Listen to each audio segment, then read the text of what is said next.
Let me explain to you what is a bid-ask spread and how to trade it. When you go to buy a stock, you're going to notice that there are two prices, all right? One is the bid price, which this is the price you have to accept when you're selling. And then there's the ask price, which is the price you have to pay when buying.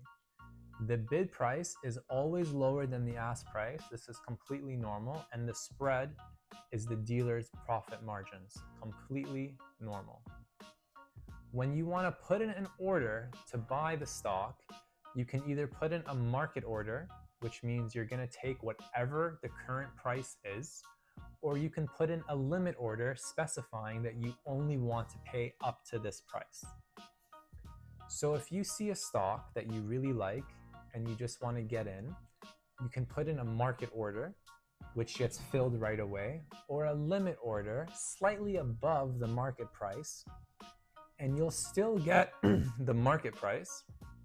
But if the stock price moves way up, whenever you press that buy button, because there's no liquidity, like no one's actively buying or selling, you won't get filled higher than your limit price. But if you're trading most stocks, which are very liquid and the bid-ask spread is only a couple cents, if you put in a market order, you will get filled extremely close to the ask price.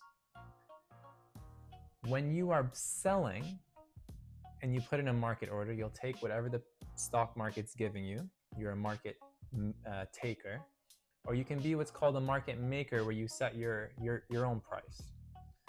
So if you put in a limit order that's higher than the current bid price, you have to wait for the stock market to go up before your order gets filled. And this position is called a market maker. You're making the market as opposed to taking it. So what I like to do personally, first of all, I only trade liquid stocks. I don't trade penny stocks. I don't have to worry about the bid-ask price going up and down like crazy every 5 minutes. Is I just put in a limit order when I'm buying slightly higher than the ask, and I put in a limit order slightly lower than the bid when I'm selling. So that doesn't mean I'm going to get filled at my limit price. It just means I won't get filled at a price worse than that. But if you put in a limit higher than the ask when buying, you'll get filled at the ask, even if your limit price is slightly over. And then the same works on the opposite when you're doing a sale.